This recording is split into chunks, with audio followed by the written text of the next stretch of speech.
Boa noite, aqui Nilson Claro, a gente está ao vivo agora na Globo News. Eu queria perguntar para o senhor a avaliação que o senhor faz do debate e saber, na sua avaliação, qual o impacto que o debate marcado ali, muitas vezes por troca de acusações, pode ter sobre o eleitor indeciso até esse instante. Primeiramente, parabéns à Globo pelo formato, pela liberdade que tivemos e também vi imparcialidade. Então, deu para cada um apresentar as suas propostas, tecer, obviamente, críticas a outros e recordar a memória de muita gente e fazer lembrar os jovens que não viveu 2003, 2016, o que foi o governo Lula e Dilma. A desgraça que foi para o país, esse governo, em todos os aspectos, todos, sem exceção. Principalmente a questão econômica, quando acabamos 2015, 2016, do Brasil numa recessão, com a destruição de 3 milhões de empregos, sem pandemia, sem guerra, apenas corrupção. Deu para chamar a responsabilidade do outro candidato. E parece que ele está sofrendo de amnésia. Isso que foi a corrupção do seu governo. Em especial, quando ele fala dos mais pobres, ele tinha um Bolsa Família que pagava em média R$190. Nós triplicamos esse valor com a responsabilidade fiscal. E lá atrás, quem conseguia emprego, perdia o Bolsa Família. Nosso governo perde, ainda ganha mais de 200. E nós queremos todos trabalhando. Além das questões econômicas, reduzimos o preço dos combustíveis, sem canetaço, com a ajuda do parlamento. Estamos no 3º mês com deflação. Os números da economia são sempre revistos semana a semana para cima. O Brasil está bem no mundo todo da sua política externa. Mas a gente aconteceu comigo e a Rússia, trazendo fertilizantes para cá. E temos hoje negócios em 190 países ao redor do mundo. Estamos tendo recorde de entrada de dólares aqui para investimento. O país, o Brasil, é um posto seguro. Há uma confiança no seu governo, por mais que alguns queiram. Ao contrário, a verdade está aí. E quando se fala em número, você não tem que contestar. Tem coisa errada ainda? Tem. Né? Vamos aperfeiçoando. Muita gente muito mais preocupada com o que eu falo do que o que eu faço. Peço desculpa se sou meio grosso de vez em quando, falo palavrão ou outro, peço desculpa. Mas eu vou melhorando. E o que interessa? Que mesmo a gente passando por uma pandemia, muita gente perdendo a vida, uma crise de falta d'água enorme. O ano passado, uma guerra esse ano, estamos indo muito bem. O mundo está assustado da forma positiva como o Brasil está na economia. Vamos crescer mais que a China. Temos inflação menor do que a Europa, do que os Estados Unidos.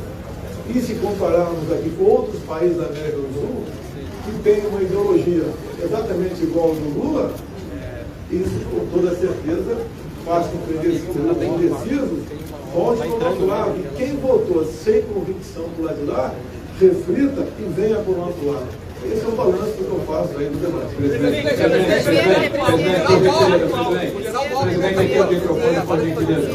Presidente, à sua esquerda aqui, o Rodrigo Viga, por favor, presidente. Tem uma ordem aqui, eu estou no meio do bolo aqui à sua esquerda. Rodrigo Viga, bom dia, boa noite. Presidente, por gentileza, o senhor acha que, como é que o senhor avalia o seu desempenho no debate? O senhor acha que venceu esse debate? Você poderia detalhar um pouco mais essa proposta nova que o senhor trouxe com relação ao salário mínimo de R$1.400, porque de onde vem a fonte de receita para bancar esse salário de R$1.400? Mas de onde veio o dinheiro do auxílio emergencial mais 2020? O Auxílio Brasil também, de 400 foi 600. É um governo que não rouba. Olha as estatais. Estavam prejuízo, agora estão lucro. Qual a corrupção do meu governo? Não tem. Tem acusações vagas, levianas. Então o dinheiro vem daí. Logicamente, eu dou a receita, o Paulo Guedes faz um bolo. E o 1.400 é uma realidade. Até para mostrar que depois de termos arrumado a casa, sobra dinheiro para a gente implementar outras políticas. O brasileiro é o Paulo Guedes. Eu apenas dei a receita para ele. E tenho certeza que ele vai entregar essa receita até para atender os mais pobres, de verdade, porque o salário mínimo perdeu, sim, poder aquisitivo. Que pede os produtos da cesta básica terem diminuído, né, em torno de 10%, a inflação durante aquela nefasta política errada do fica em casa, a economia te vê depois, aumentou a inflação. A guerra lá fora também fez aumentar o preço dos produtos. Daí do bolo, cesta básica. Mas estamos indo muito bem. Temos recorde de carteira assinada no Brasil. A informalidade já voltou à sua normalidade. Quando você fala em projeção de PIB, é bens e serviços. É sinal que o povo está trabalhando, está produzindo. Esse é o recado da nossa economia. Paulo Guedes está feliz com a sua política econômica e a população cada vez mais vai entendendo que nós passamos por uma pandemia. O outro lado nunca fala isso. Fala como se nós tivéssemos pego o país, uma normalidade e tocado o barco. Quase o Brasil foi a pico. Você deve ser argentina para cá? No, chilena. Para CNN Chile, para Chile, ¿cómo va a ser su relación con Chile y con el presidente Gabriel Boric si usted gana el domingo? Olha, eu vejo o Chile com muita preocupação. É um país irmão, como a Argentina também. E eu vejo lá que a população não está satisfeita com ele. A população tem ido às ruas, assim como não está satisfeita com Fernandes na Argentina. A ideologia de Fernandes, o presidente lá do Chile, é muito parecida com a do Lula. Nós não queremos aqui perder a nossa liberdade. A economia está patinando no Chile. Vocês estão perdendo reservas lá. Estão com problemas. São as escolhas. Alguns amigos chilenos que eu tenho aqui têm me relatado muita preocupação com essa política seguinada à esquerda do Chile. Ele disse que nunca esperava que o Chile fosse dar essa guinada tão para a esquerda. E lá a população se omitiu, grande parte não foi votar. Então quem escolheu foi uma pequena parte da população. Eu espero que não aconteça o mesmo no Brasil, que a população vá votar, compareça às urnas, leve os mais idosos. Na maioria dos estados é um voto só para presidente, em poucos dos estados são 2 votos para presidente. Tá? Convençam outras pessoas, eu peço, por exemplo, os meus eleitores, convençam as pessoas, se cada um conseguir mais um voto até lá, está excelente, nós vamos ganhar as eleições, eu acredito que nós já viramos, né? Simplesmente pelos práticos que nós temos em São Paulo, uma questão vamos sim, se Deus quiser, ganhar as eleições. Uma questão para a comunidade internacional, foi debatida aqui durante vários minutos a questão do relacionamento do Brasil com a comunidade internacional. Esqueci-me da RTP, Portugal, Pedro Saguerra, sabe que o senhor falou aqui que tem mantido um bom relacionamento com a comunidade internacional, mas o que é facto é que poucos são os presidentes da comunidade internacional e, sobretudo, da Europa, que se têm referido ao Brasil e, quando se referem ao Brasil, referem-se com enorme preocupação em relação ao resultado destas eleições. Eu gostava de saber a sua opinião. Você me entendi o que você falou. Não entendeu? Olha, eu entendi. Se quiser, eu repito. Não, mas você vai repetir, eu vou continuar não entendendo, tá? Eu não falo espanhol nem português. Eu falo português. Desculpa aqui, mas não falo. Mas vê se eu entendi aqui. Eu tive há pouco tempo com o Biden. Tive uma reunião bilateral com ele, depois uma outra reservada. Tive com o presidente Putin. O mundo árabe conversa comigo. A Europa está caminhando o nosso acordo com a União Europeia e Mercosul. Aqui na América do Sul, obviamente, foi algumas relações, mas temos boas relações com o Uruguai, temos com o Paraguai, entre outros países, sem problema nenhum. Eu sou candidato, sou presidente, sou candidato, eu vou embora. Se eu sou candidato, eu vou embora. Então, por favor, sou presidente da República, candidato era lá dentro.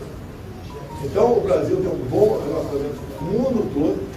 Temos assinado vários acordos, temos negócios com 190 países aproximadamente, um excelente negócio com a China também, que depende de nós para a sua segurança alimentar.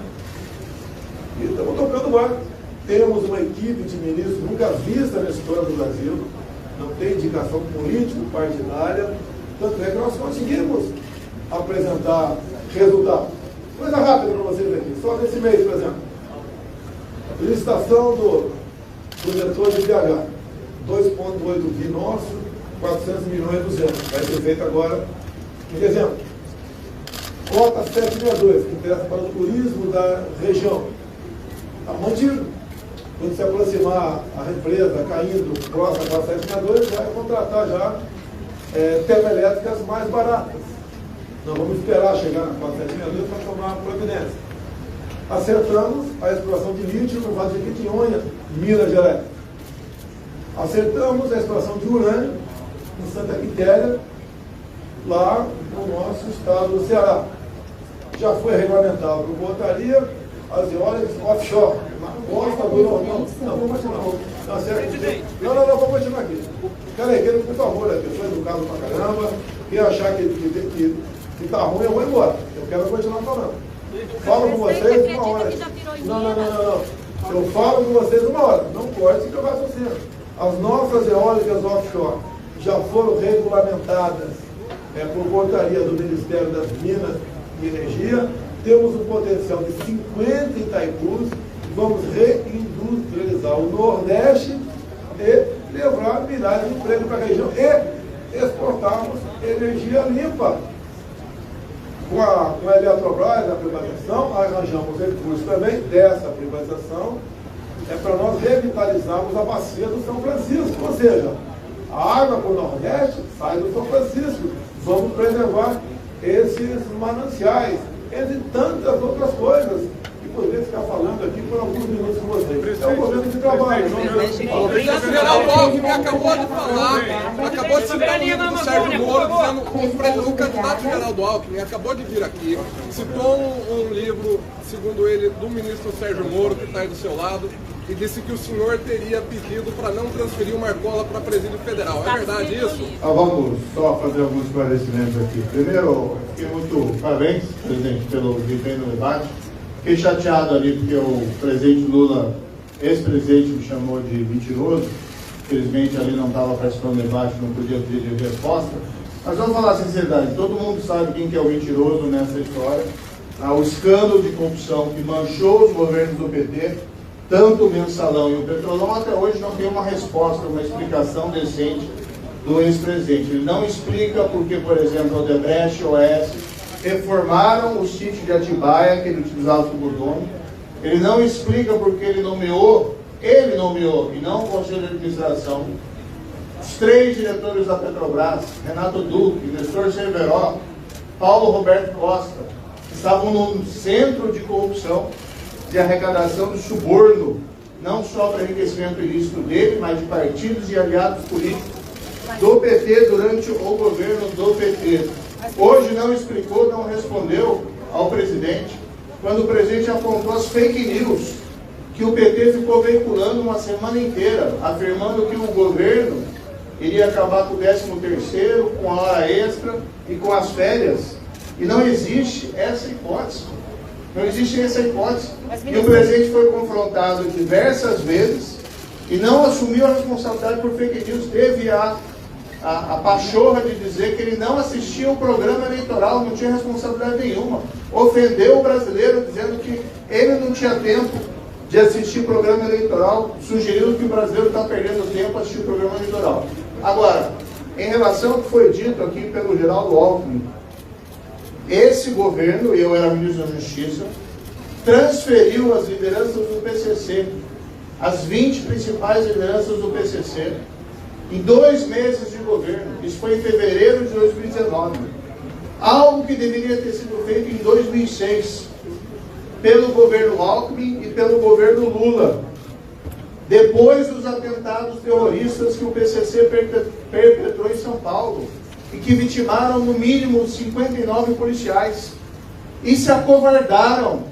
A grande verdade é essa: cederam aos atos terroristas do PCC e não tiveram a coragem de fazer a transferência das lideranças do PCC, isso em 2006, e se omitiram e se omitiram, vou chegar lá, e se omitiram por 20, foi feito em 2019, né?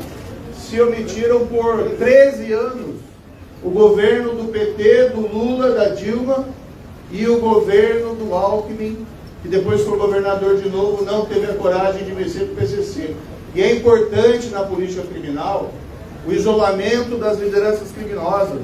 E é importante mandar uma mensagem: não se negocia com criminoso, não se negocia com terrorista.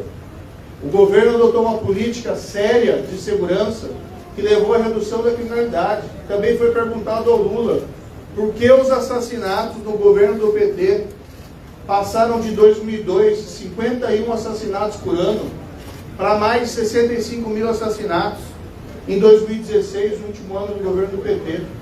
Enquanto que nesse governo, e aqui eu fazia parte, em 2019, os assassinatos já no primeiro ano da gestão caíram 22% para 45 mil. Sobre o episódio que o Geraldo Alckmin falou, de fato, nós planejamos a transferência das lideranças do PCC. Isso teve o assentimento do presidente Bolsonaro. Antes, quando estava marcado, 2 dias antes, o presidente externou preocupação e pensou até em cancelar a operação. Mas o fato é que não cancelou. E se houve algum ali receio de fazer essa transferência, foram por 2 dias. E o presidente mudou de opinião ele mesmo.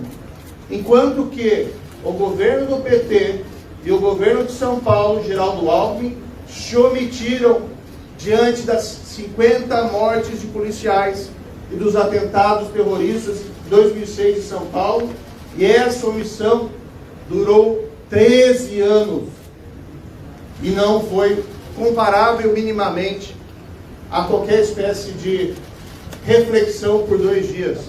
É vergonhoso, sinceramente, não quero aqui desrespeitar ninguém, mas que o governador Alckmin veio aqui e não justifique os seus 13 anos de omissão em realizar a transferência do PCC e venha falar de 2 dias na qual houve uma reflexão dentro desse governo, do governo Bolsonaro, mas de todo modo foi feita essa transferência das lideranças e foi um dos fatores que contribuiu para a redução de assassinatos no Brasil desde 2019. Políticas que nós implementamos em 2019 surtem efeitos até hoje, e nós temos uma taxa de homicídio em 2021 de 41 mil assassinatos, que ainda é alto, mas é muito menos do que os 65 mil assassinatos que o PT entregou no ano de 2016. Presidente, aqui no Nogueira da Folha de São Paulo, durante as pessoas que... Só para complementar aqui, os 2 dias aqui não foi vacilo, muito pelo contrário. Está preocupado com possível salve. Em 2016, 59 policiais civis e militares e agentes penitenciários foram executados. A gente não podia falar, vamos lá, é agora, vai. Tivemos que pensar, organizar. Tive reunido com o governador Dória naquela época no hospital. Estava também o secretário de Segurança, o general Campos. Foi muito bem planejado por todos nós. E foi feita a transferência que foi um sucesso. Não tivemos nada de anormal nessa transferência. O de normal que aconteceu, que a gente esperava, que começou uma redução da criminalidade, em especial no estado de São Paulo.